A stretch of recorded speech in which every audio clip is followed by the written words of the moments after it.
Apewe sifa tena na jina lake Yesu litukuzwe. Ahimidiwe Mungu wetu na ashukuriwe na mioyo yetu tena na vinywa vyetu viendelee kumtukuza. Yeye anatukuzwa milele, amestahili sifa na utukufu milele. Mungu akubariki na akupe utulivu na amani na neema yake na uweza na nguvu zikuwezeshe na upate kushinda udhaifu, unyonge, maumivu. Bwana Yesu aweza kuyaondoa na kuondolee sasa, atuondolee. Tunamhitaji wakati wote katika yote, yeye aliye mtakatifu na Bwana.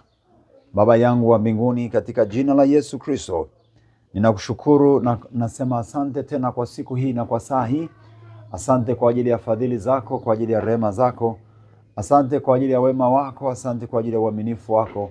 Asante kwa ajili ya utukufu wa jina lako. Mungu wetu tupendaye na kutuponya sana kwa uweza mkuu. Tunazidi kuhitaji uponyaji, utakaso, na damu yako ikaendelee kunena mema kwenye ardhi ya Tanzania, kwenye nchi ya Tanzania, kaskazini, kusini, mashariki, magharibi, bara na visiwani. Damu yako ikatunenee mema, ikatutakase.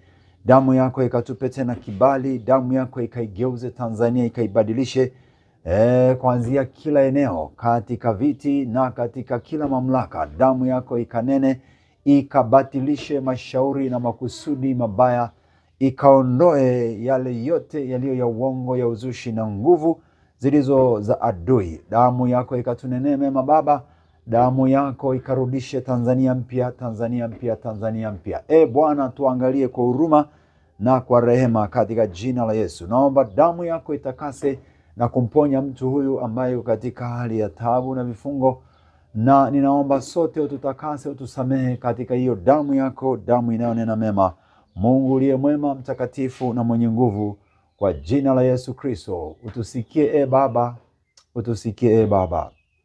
Wafariji ambao wameshindwa kujizuilia, maumivu yamezidi na wanawaza mabaya. Bwana, wafariji, watulize, wasemeshe, wasaidie kwa uweza wako na kwa nguvu zako, Mungu mwenye utukufu wote na neema, katika jina la Yesu Kristo. Amina. Bwana Yesu ni mwema, anatosha, anaweza, atakusaidia tu, atatusaidia. Haleluya. Karibu sana, tupokee neno la Mungu. Tunaendelea na ujumbe huu, ni muhimu sana kutafakari, na hasa nyakati hizi na hata miaka inayoendelea. Madai ya damu ya mtu aliyeuawa. Damu ya mtu asiye na hatia ina madai. Madai ya damu ya mtu aliyeuawa, iko madai ndani yake. Kuna madai, kuna fidia inayotakiwa. Na Biblia imesema, Mungu anasema damu ya mtu italipwa kwa damu ya mtu aliyeuawa. Hakuna sadaka itoshayo, anasema katika Hesabu 35:33. Lakini pia nionyeshe kinachoenda kutokea, nikukumbushe tu katika Mathayo 27. Mathayo 27, alafu ndipo nitasoma ujumbe ule wa siku ya leo. Mathayo 27. Mathayo 27, nianzie mstari wa 3. Tuone habari za damu isiyo na hatia ilipomwagwa, iliposalitiwa. Wako wasaliti wanasaliti watu. Mathayo 27 mstari wa 3 anasema, kisha Yuda yule mwenye kumsaliti alipoona ya kuwa amekwisha kuhukumiwa, alijuta, akawarudishia wakuu wa makuhani na wazee vile vipande 30 vya fedha, akasema, nalikosa nilipoisaliti damu isiyo na hatia. Wakasema, basi haya yatupasani sisi? Yatupasa nini sisi hayo? Yaangalie haya wewe mwenyewe. Akavitupa vile vipande vya fedha katika hekalu, akaondoka, akaenda akajinyonga. Wakuu wa makuhani wakavitoa vile vipande vya fedha, wakasema, si halali kuviweka katika sanduku ya sadaka, kwa kuwa ni kima cha damu. Wakafanya shauri, wakavitumia kwa kununua konde la mfinyanzi liwe mahali pa kuzika wageni. Kwa hiyo konde lile huitwa konde la damu hata leo. Amen. Huyo ni mtu ambaye aliamua kumsaliti asiyekuwa na hatia, akauawa. akamwagwa damu yake, akauawa. Aliamua kumsaliti asiyekuwa na hatia, damu isiyokuwa na hatia. Sasa kilichoendelea, kwa sababu alisaliti naye alisalitiwa, kwa sababu alikana naye alikanwa, kwa sababu alitenda mabaya naye alitenda mabaya. Hapo hapo, maana tukio baada ya tukio kutokea, kilichoendelea, huyo Yuda akaanza sasa kulalamika, anaangalia afanye nini. Wale aliokuwa wameshirikiana nao wanamkana, anamwambia sisi inatupasa nini? Anataka kuwapa zile fedha, na zile fedha wakakataa kuzipokea. Anamwambia yatupasa nini sisi, hiyo haitupasi. Anamwambia nilikosa, anasema anajuta kwamba nilikosa. Anamwambia mimi hizo sisi haituhusu, ulifanya sasa hiyo inakuhusu, haituhusu sisi, hatuna sisi madai, hatuna sisi shida, shida ni kwako sasa. Kwa hiyo mzigo kamwangukia, tatizo likamwangukia, na anawapowarudishia zile fedha wakamwambia hata fedha hizo hatutaki kuchukua, baki nazo. Ni watu walioshirikiana nao vizuri. Vivyo hivyo na wewe ambaye unafikiria kusaliti au kumwaga damu isiyo na hatia, utakataliwa, utasalitiwa, na matokeo yake majuto yatakuja, na kinachofuata ni kwenda kujinyonga, ni kujimaliza, alafu ufidie damu iliyomwagika. Alafu wanasema zile fedha akazichukua ili angalau labda sijui asamehewe, akakimbilia hekaluni, akaenda kutoa kama sadaka, akaziweka kwenye sadaka kwamba pengine apate msaada. Usitarajie kwenda kuimba wimbo Mungu amenihurumia, Mungu amenihurumia, Mungu amenihurumia. Tendo hili kubwa sana kwamba umeiba, umefanya dhuluma, alafu unaenda kutoa sadaka. Mungu apokee hiyo sadaka? Haitapokelewa. Ona, walikuwa ni waovu, lakini wakaona jambo hili alistahili. Wao ni waovu. Japo kwa upande walikuwa ni kama watu wanafahamu mambo ya Mungu. Wakasema hapana, wakaenda kuitoa ile fedha, wakaenda kununua eneo la kuzika watu. Kaitwa konde la damu. Ona anavyosema, naitwa konde la damu, konde la damu, konde la damu. Sio shamba wala sio kiwanja tena, sio eneo tena, limebadilishwa na jina. Jina linabadilishwa, linaitwa konde la damu. Maana yake ni pesa ya damu imenunua pale. Sasa pesa yako kama ni pesa ya damu, ndugu yangu, baba, kaka, dada, mpendwa, jihadhari. Angalia. Maana yake itakununulia makaburi, majeneza, itakununulia matatizo, misiba. Wewe, watoto, wajukuu, vitukuu, ni misiba itaendelea.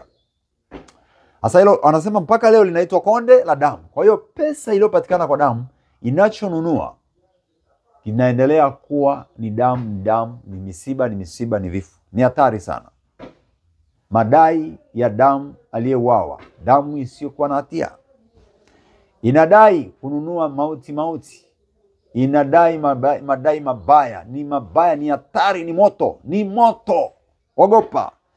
Twende tuone tena, twende tuone katika Isaya 28. Neno la Mungu katika Isaya sura ya 28, nianzie mstari wa 14, nitaenda mpaka ule wa 19. Isaya 28:14. Basi lisikie neno la Bwana, enyi watu wenye dharau, mnao watawala watu hawa walio ndani ya Yerusalemu, kwa sababu mmesema, tumefanya agano na mauti, tumepatana na kuzimu. Pigo lifurikalo litakapopita halitatufikia sisi, kwa maana tumefanya neno ya uongo kuwa kimbilio letu, tumejificha chini ya maneno yasiyo kweli.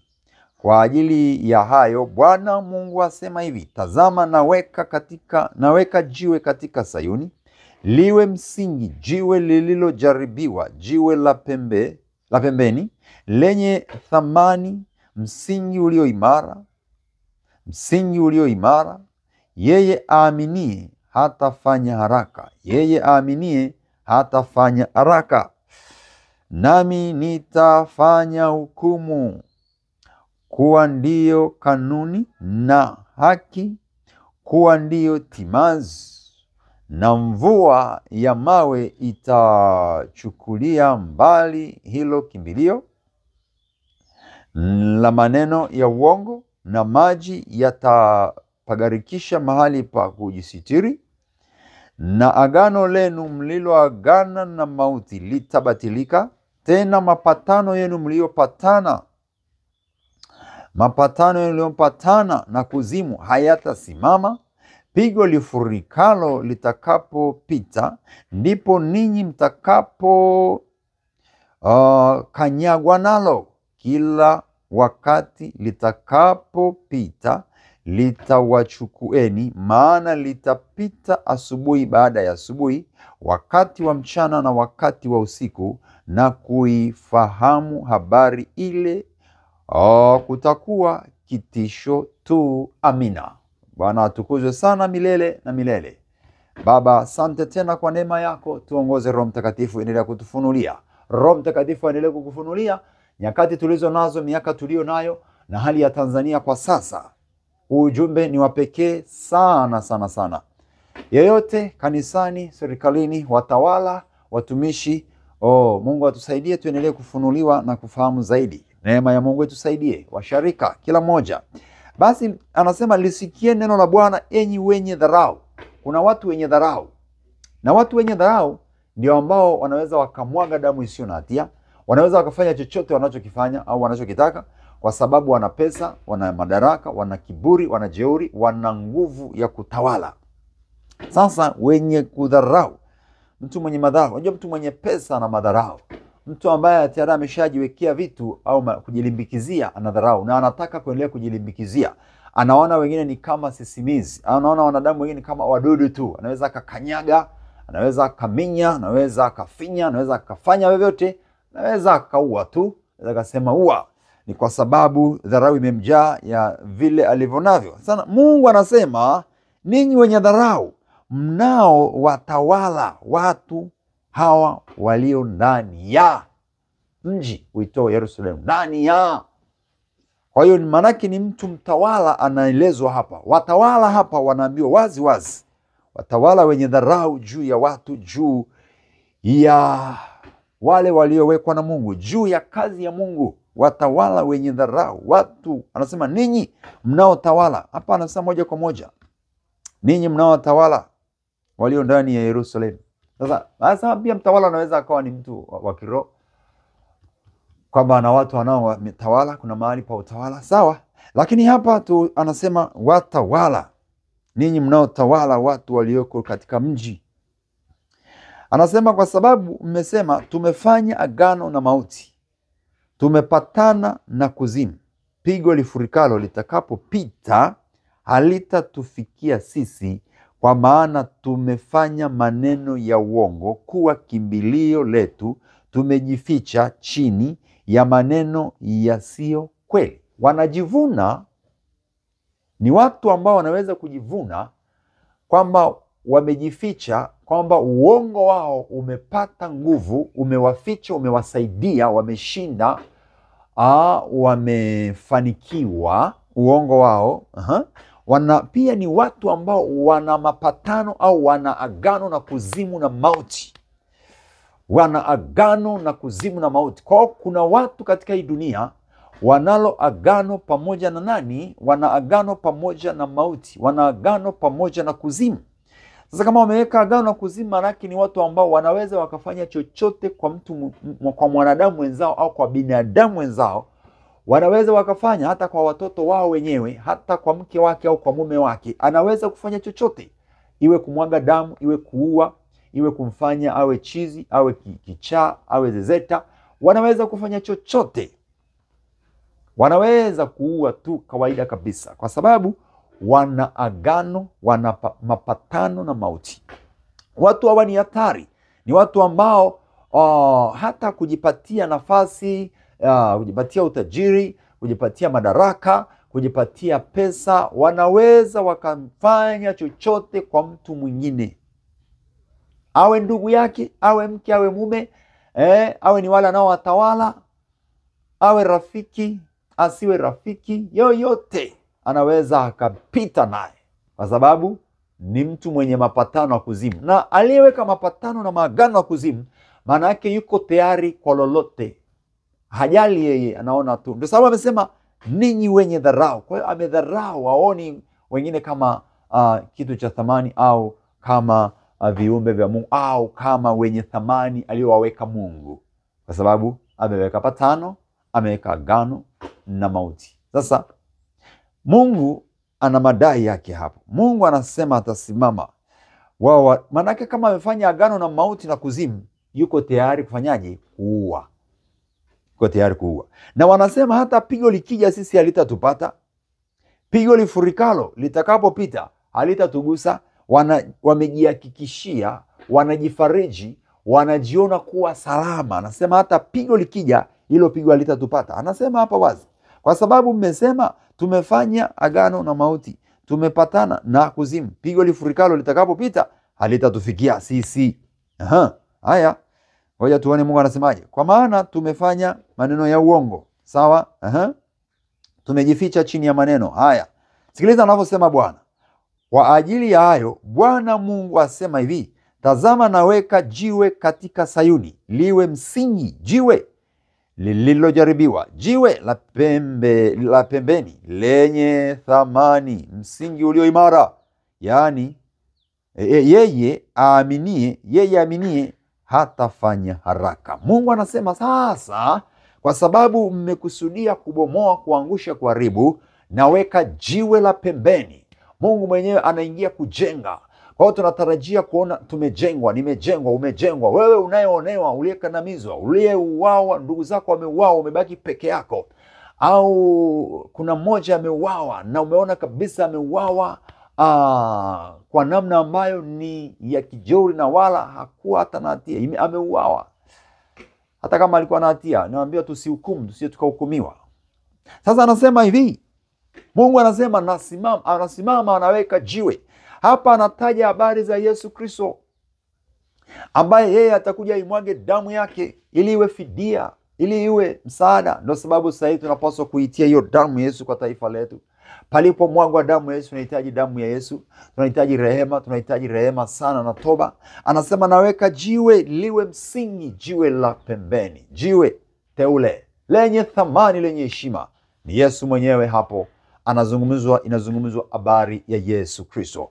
Kwa hiyo tunamhitaji Yesu sana, tunamhitaji Yesu. Na anasema hii anamweka Yesu kwa sababu kuzimu na mauti, au mauti na kuzimu, visiweze kumshinda anayemwamini Yesu, wasiweze tena kuharibu maisha ya wana wa Mungu. Kwa hiyo tunasema kuna madai kwa damu ya mtu aliyekufa, na ndipo sababu damu ya Yesu inasimamishwa au inawekwa ili iweze kutulinda, ili iweze kututakasa, ili iweze kutuponya. Ardhi iliyo najisika inahitaji damu ya Yesu. Ndio damu ya Yesu inaweza kusafisha, kutakasa na kuponya pekee. Na japo najua Mungu atafanya alichokusudia, kwa sababu ameshasema yako malipo ambayo lazima yatalipwa kupitia hiyo. Yeye ni Mungu mwenyewe anafanya. Unajua Mungu ndiye mwenye kulipa kisasi. Sisi hatutakiwi kulipa kisasi. Tunatakiwa kumwacha Mungu aingie kazini mwenyewe. Mkabidhi Bwana naye atafanya. Anasema anaweka jiwe. Yesu amewekwa kuwe jiwe kula pembeni. Yesu amewekwa ili tuwe imara. Yesu amewekwa, damu yake imemwagika ili ipate kututetea. Hatuhitaji maagano na kuzimu na mauti. Tuna agano na damu ya Yesu. Weka agano kwenye damu ya Yesu. Weka mapatano na damu ya Yesu, kwamba unaiamini, kwamba utaitumia, kwamba unaitegemea na utaitegemea. Hauhitaji kitu kingine, unahitaji damu ya Yesu pekee. Madai yoyote yanayodaiwa, amelipa pale msalabani, amelipa pale Kalvari. Amelipa hatia ya hukumu pale msalabani. Sasa wengine wao wamesimama na nini? Na agano la mauti, wamesimama na kuzimu, wako tayari kuchinja. Ndio sababu Yesu anasema katika Yohana sura ya 10 na mstari ule wa 10, anasema mwivi huja ili achinje na kuharibu, lakini anasema mimi nimekuja ili muwe na uzima, kisha muwe nao tele. Tunahitaji kuwa na uzima wa roho na wa mwili. Tunahitaji kuwa salama. Tumtegemee Yesu kama mchungaji wetu atakayelichunga kundi nyakati hizi na wakati huu.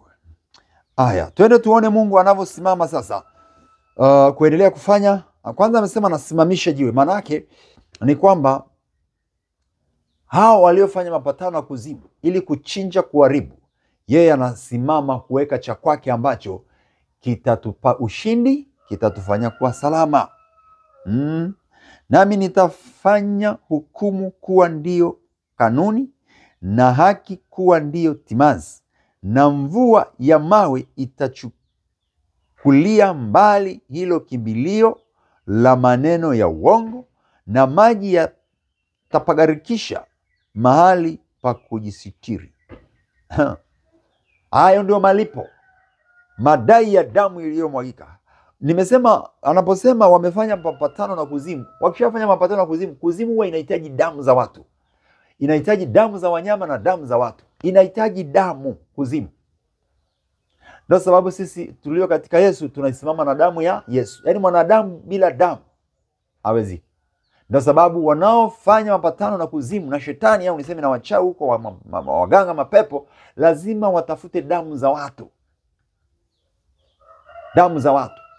Na hapa sasa Mungu anasema nitafanya hukumu, anasema nitafanya kwa kanuni na haki. Hukumu ya haki ataifanya Bwana. Mungu anaangalia uhai wa watu wake walioondolewa, damu zilizomwagwa. Anasema atasimama afanye hukumu, tena atafanya haki, hukumu ya haki. Na Bwana anakuja afanye hukumu ya haki katika Tanzania. Atafanya.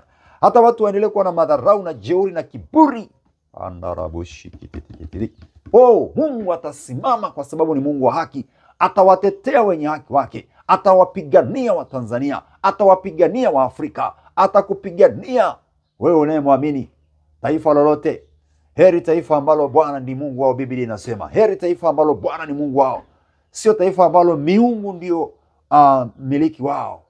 Miungu sio miliki wa Tanzania. Kwa jina la Yesu tunakataa miungu, tunamhitaji Mungu mtakatifu, Bwana wa mabwana. Anasema nitasimama ni hukumu kwa haki, madai ya damu ya mtu iliyomwagika. Mungu anasema nitaweka jiwe kula pembeni, nitasimamisha damu yangu sasa, itapambana na hao wanaomwaga damu, itasimama ipambane na hao waliobeba mauti, waliofanya agano na mauti. Yesu Kristo amemnyang'anya shetani funguo za kuzimu na mamlaka ya kuzimu imenyang'anywa, haina uwezo juu ya wana wa Mungu. Juu ya wana wa Mungu haitashinda, lazima ishindwe. Mungu anasema nitasimama, nitahukumu kwa haki. Na maneno yao ya uongo na kitu walichokitegemea na walipojificha, maji yatapita, mvua ya mawe itapiga, wataharibiwa, mahali pao pataharibiwa. Mungu anasimama. Anasema patagarikishwa mahali pa kujisitiri, patagarikishwa, maji yatapagarikisha. Maana yake mafuriko, maana yake ni ghadhabu, hasira ya Mungu ikimwagwa inasomba.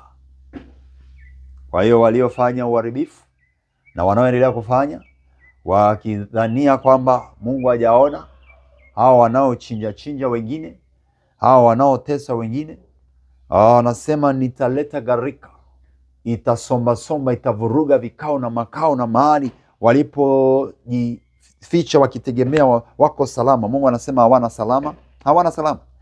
Na agano lenu mliloagana, mstari wa 18 anasema agano mliloagana na mauti litabatilika, tena mapatano yenu mliyopatana na kuzimu hayatasimama. Pigo lifurikalo litakapopita, ndipo ninyi mtakapokanyagwa nalo.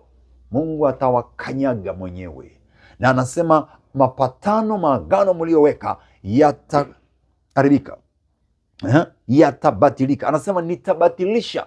Mungu akabatilishe mapatano mabaya yaliyopatanwa na watu wenye kiburi na jeuri, ambao wamekusudia kumwaga damu za wengine, kutesa, kuminya wengine, kukalia wengine, ili wajipatie fedha, wajipatie mamlaka, wajipatie kustawi. Katika jina la Yesu, Bwana atawakanyaga kama alivyosema. Hilo pigo litawapiga, hilo pigo litawapitia, na mafuriko yatapita, watasombwa, na walivyochuma vitasombwa, vitamezwa, vitaharibiwa katika jina la Yesu. Anasema atabatilisha. Mungu akabatilishe mauti iliyosimamishwa kwenye Tanzania, mauti iliyosimamishwa kwenye ardhi, kwenye bahari, kwenye anga, kaskazini, kusini. Mungu na batilishe. Baba, batilisha kama neno lako lilivyosema. Baba, batilisha hao wenye dharau na kiburi na jeuri, waliosimama kwamba hawasikii na kwamba wamekusudia kufanya mabaya kwa wana wa Mungu.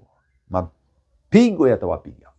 Mungu analeta mapigo na mafuriko kwa hao wenye dharau na kiburi na jeuri, hao ambao wanaona wengine ni kama mdudu, ni kama sisimizi, wanakanyaga, wanaua, wanachinja, wanafanya wanavyotaka. Aha, Bwana yuaja, ye Jehova mwenye haki yuaja, atalipa.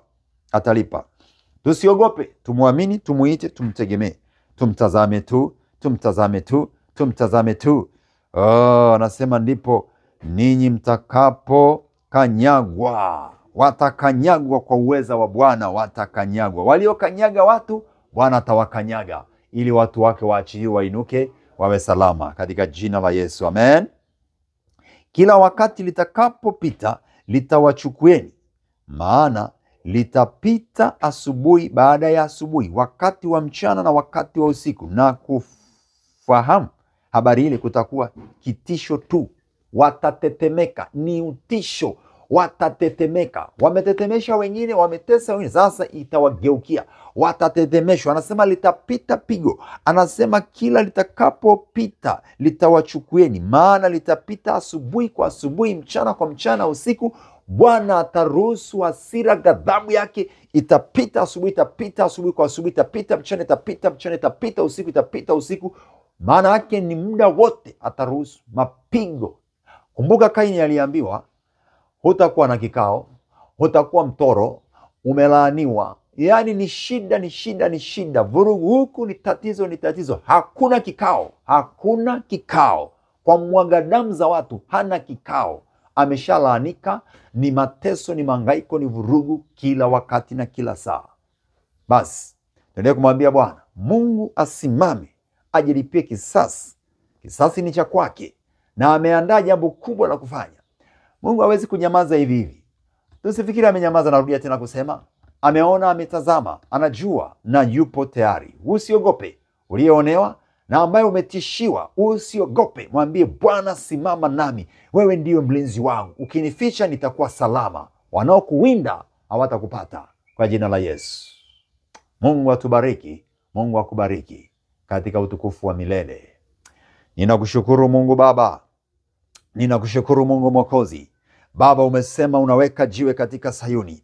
Baba, umesema kwamba hawa waliofanya agano na mauti na kuzimu, hawa waliofanya mapatano ili kutesa Tanzania, ili kutesa kanisa, ili kutesa wana wa Mungu, ili kumtesa mtu huyu, Bwana Baba, umesema hilo agano litabatilika na likabatilike sasa. Na tena umesema unatuwekea jiwe kuu, unatuwekea msingi imara, tuwe imara Tanzania, kanisa, wana wa Mungu, tuwe imara, wawe imara wateule wa Bwana, katika jina la Yesu. Baba, timiza mapenzi yako yote kwa Tanzania, kwa kanisa, kwa wateule, kwa wana wa Mungu, katika Afrika, katika dunia. Simama mwenyewe Bwana katika ulimwengu, mahali pa kanisa lako. Bwana, umeweka jiwe kula pembeni ili tupate kuwa imara, tupate kuwa hodari, tupate kuwa salama, Bwana. Na umesema unabatilisha.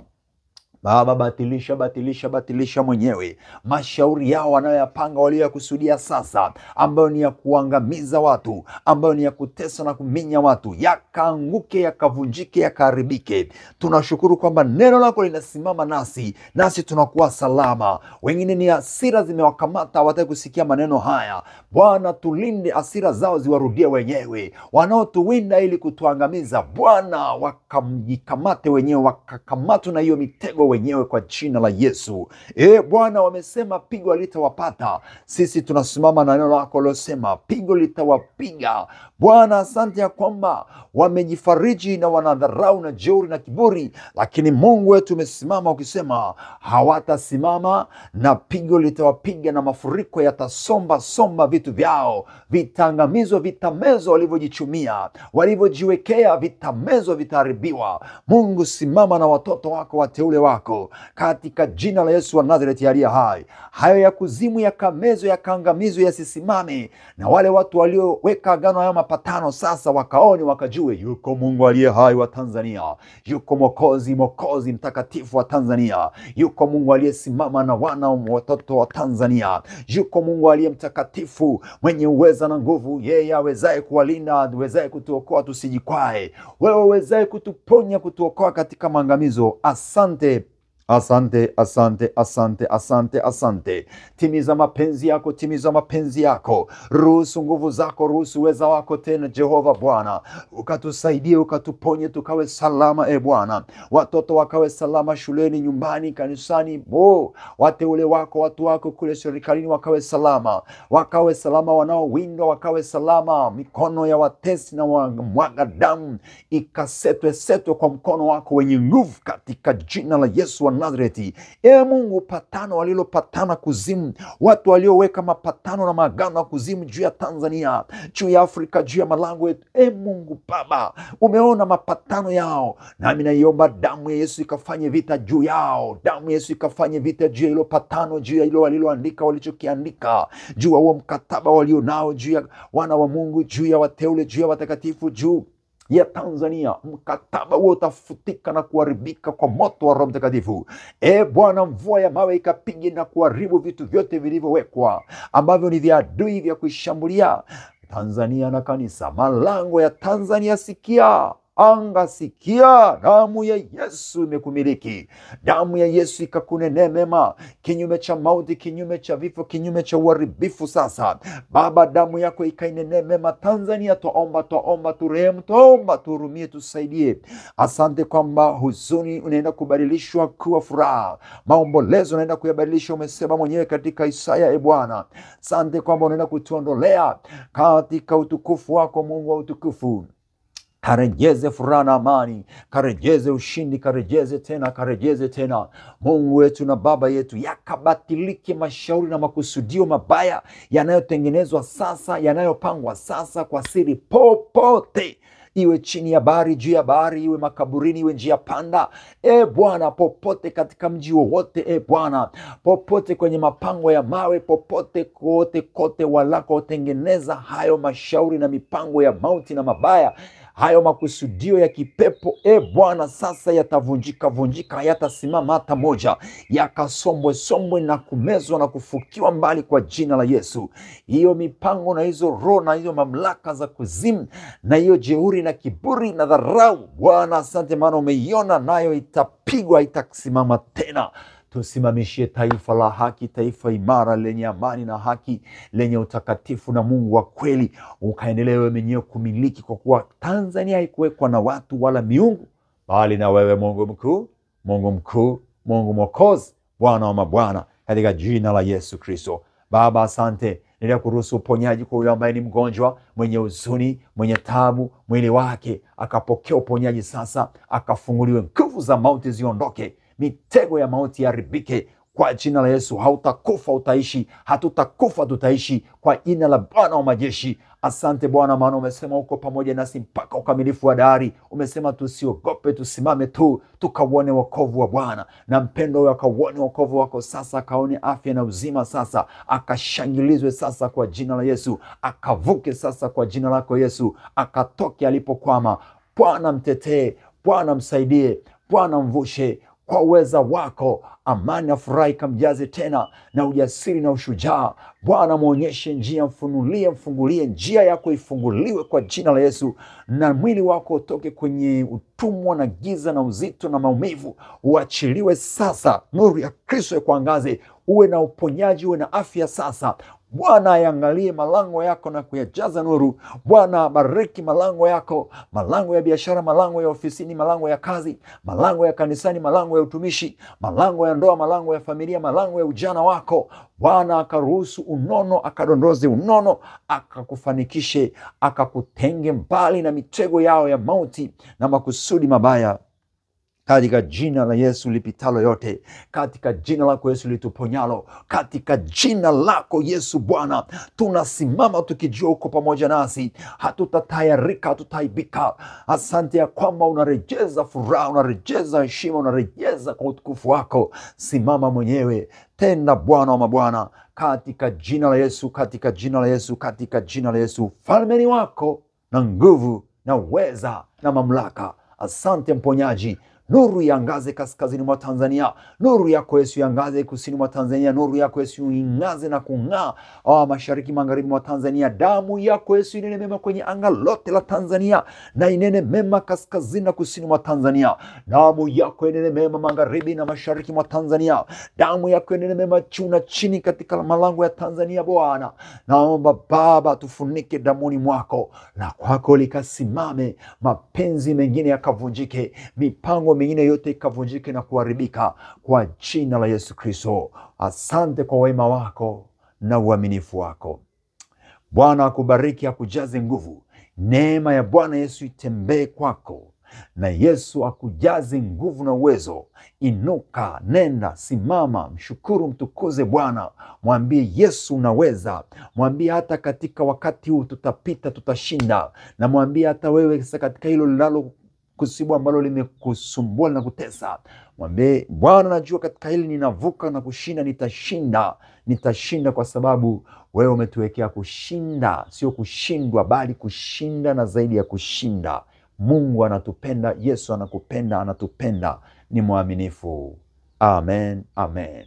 Bwana akubariki, akubariki tele, akubariki tele. Karibu sana. Endelea kufuatilia huduma hii, endelea, na Mungu akubariki na kukutunza sasa na wakati wote. Endelea kuomba kazi ya Mungu iende, usiache kuiombea Tanzania. Endelea kuiombea Tanzania, endelea kuombea nchi yako, endelea kuomba. Mambo yakikaa vizuri na mambo yetu yatakaa vizuri. Mambo yakikaa vibaya, maana yake kuna mambo yetu pia yatakuwa yameenda vibaya. Omba, simama, usiogope. Usikae na uoga wala mashaka. Utamruhusu shetani ataleta vitu vya uharibifu karibu maisha yako. Endelea kuwa na ujasiri na ushujaa, na kujua Mungu ni Mungu atendaye, ambaye anatuvusha, ambaye anatuokoa, ambaye anatuwezesha, na atatupa kushinda na zaidi ya kushinda.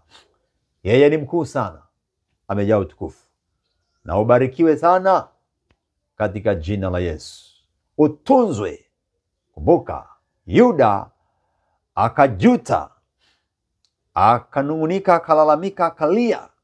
Kilichofuata akaenda kujinyonga.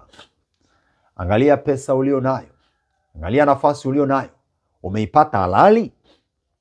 Angalia, kwa sababu utakuwa umejinunulia makaburi, mateso na kizazi chako.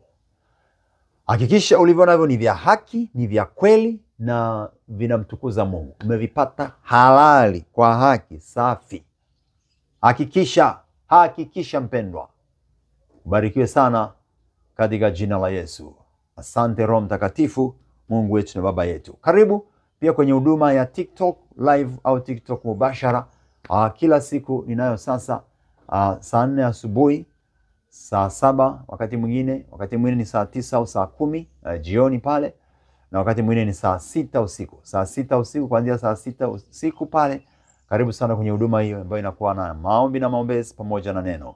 Mungu akubariki. Endelea kushirikisha na wengine huduma hii, maneno haya ya Mungu. Tuendelee kuomba, tuombe katika jina la Yesu Kristo. Bwana Yesu ni mwaminifu na mwema. Haleluya.